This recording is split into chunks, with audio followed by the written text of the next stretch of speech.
J'ai commencé par dire que les obstacles à la sécurité ferroviaire, ils sont finalement très nombreux et pas tous dépendants de l'Union européenne.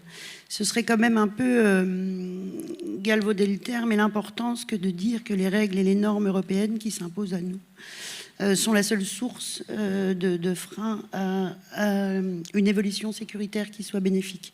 D'abord, elles ne datent pas d'aujourd'hui, hein, les STI et ainsi de suite, ça a changé de nom, mais ce n'est pas tout à fait nouveau.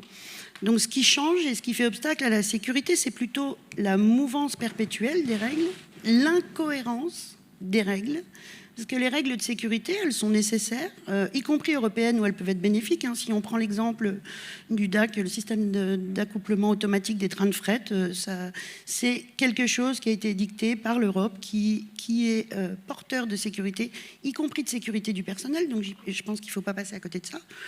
Par contre, l'incohérence et la mouvance, je le répète parce que je pense que c'est extrêmement important, sont, elles, des facteurs de doute, de risque exagérés. La sécurité, il y a ceux qui la pensent et il y a ceux qui la font et ceux qui la pratiquent. Et ceux qui la pratiquent ne sont pas forcément concernés, consultés par ceux qui la pensent et qui en donnent les axes de mise en œuvre.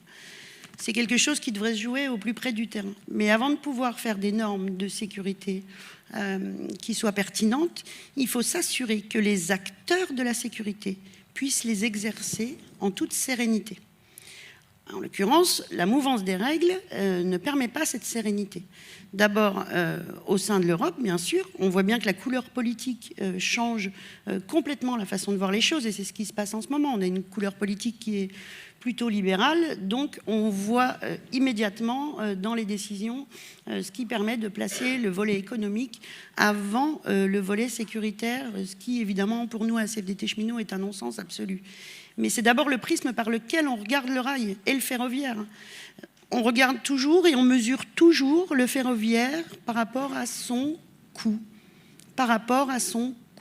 sans regarder ce qu'il rapporte. Alors, en matière de sécurité, on le sait et on en est fiers, hein, mais aussi en matière de lien social, en matière d'accessibilité des territoires, en matière de liberté d'aller et d'agir. Et évidemment, aujourd'hui, même si la situation politique ne permet pas une sérénité de réflexion sur ce sujet, en apport environnemental. Donc, on regarde le coût et on ne regarde jamais les bénéfices qui pourtant sont aussi évidents que le nez au milieu d'une figure.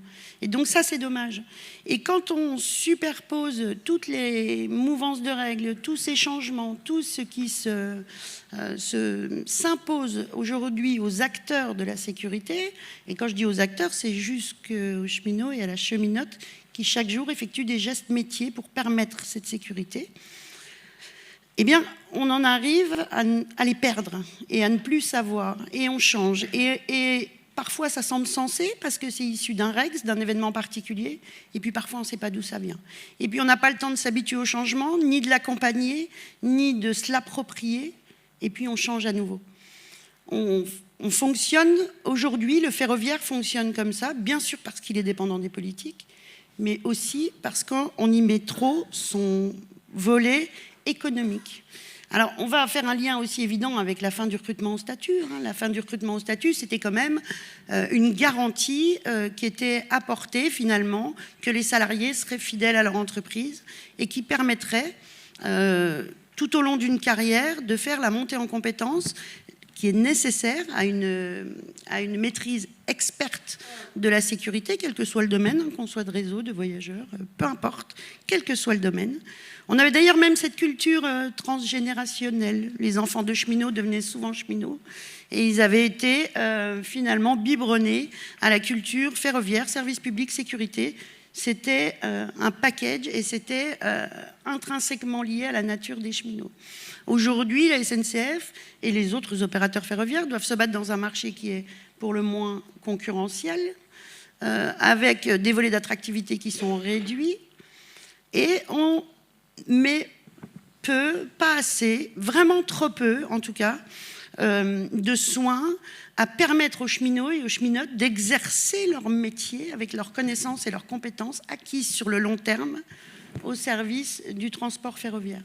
C'est dangereux, c'est compliqué, tant qu'on ne prend pas en soin la santé des cheminotes et des cheminots, y compris leur santé mentale, y compris la sérénité auquel ils ont droit, dans leur vision de l'avenir, dans leur vision du quotidien, tant qu'on ne leur permet pas de s'approprier la maîtrise dont ils ont besoin pour être des professionnels efficaces, alors on fait courir un danger à la sécurité du ferroviaire. Alors, je crois que tout d'abord, on l'a tous dit, et ça a été déjà dit ce matin, et à juste titre, on peut remettre ici déjà l'accent sur la vision système ferroviaire qui est indispensable à la compréhension de chacun des gestes métiers, des conséquences qu'ont ceux que nous exécutons à titre individuel sur ceux des autres et sur ce qu'ils doivent enclencher derrière. Donc évidemment que plus on restreint le champ de compétences et d'utilisation, et plus on atténue cette possibilité-là. Ça, c'est évident, c'est intrinsèque, c'est la nature même du principe. Après, pour pouvoir parler de culture sécurité dans un ensemble, faut qu'il y ait un ensemble. En l'occurrence, quand on morcelle, on met quand même des barrières entre les différentes parties, et du coup, on n'est plus intégré à un ensemble, c'est de fait. C'est de fait. Et puis, il y a autre chose qui nous tient vraiment à cœur à CFDT Cheminots, et je l'ai un peu évoqué tout à l'heure, mais je vais insister de nouveau. Quel sens on donne au travail ? Le sens donné au travail, la valorisation des compétences, le fait de pouvoir se dire en sortant du boulot, aujourd'hui j'ai fait quelque chose de bien et de chouette, ça nécessite aussi de pouvoir être encouragé dans le développement de ses compétences. Alors on a parlé des polycompétences, même si finalement c'est pas un sujet nouveau puisqu'elles sont réorientées. Quand on parlait des filières 27, c'était bien des agents qui étaient dotés, et j'en fais partie, je suis bien placée pour le savoir, de plusieurs compétences qui visaient à s'intégrer dans une vision système de ce qu'est le ferroviaire. C'est pas tout à fait la même chose de se dire je vais former mes agents à plusieurs métiers qui constituent au final un seul tout, que de dire je vais morceler les tâches que je leur assigne. C'est vraiment pas du tout la même chose. D'abord parce que il y a l'intérêt de départ. Le volet de départ sur la polycompétence actuelle, il est économique. Il n'est pas de performance autre qu'économique. Il n'est pas de compréhension et il n'est pas donc de sécurité non plus. Donc ça, c'est quand même quelque chose d'évidemment différent. Ensuite, la culture ferroviaire, elle se construit chaque jour à partir des retours d'expérience, à partir de ce qu'on a pu voir, vivre, faire, mais aussi commenter, partager. Et les occasions de partage, alors évidemment, quand on crée une filiale, les occasions de partage d'expérience s'amenuisent avec le périmètre, mais y compris au sein du groupe EDSA, c'est déjà le cas. Vous parliez de l'augmentation du nombre de formations, ou en tout cas du maintien, puisque en volume, on est plutôt sur un maintien que sur une augmentation. Si d'abord on enlève les formations initiales, il reste quand même un peu moins pour toute la formation au long du parcours. En tout cas sur la visibilité du perfectionnement dans un métier, de la montée aux compétences au sein même d'un même métier. Alors oui, si on est recruté, oui, si on change de métier, beaucoup moins quand on pratique le même métier au long de sa carrière. Et pour autant, on a besoin d'expertise. Et on a besoin de partager avec ses pairs les différentes expériences, ce qui aujourd'hui n'est plus possible. Alors, on a, et notamment, je parlais pour la part réseau, ça a été annoncé aussi dans mon titre, je suis plutôt en charge de réseau, mis des millions d'euros dans des jolis campus dont on se rend compte qu'ils ne remplissent pas la charge, dont on se rend compte qu'ils sont insuffisants.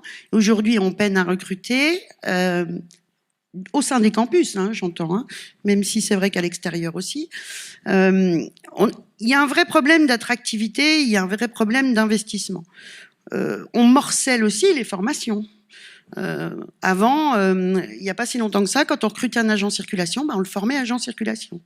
Et puis aujourd'hui, on se dit, bon, j'ai pas tellement besoin d'aiguilleurs, pour autant, je vais quand même former des aiguilleurs parce que ça va plus vite, je peux les mettre au boulot plus tôt.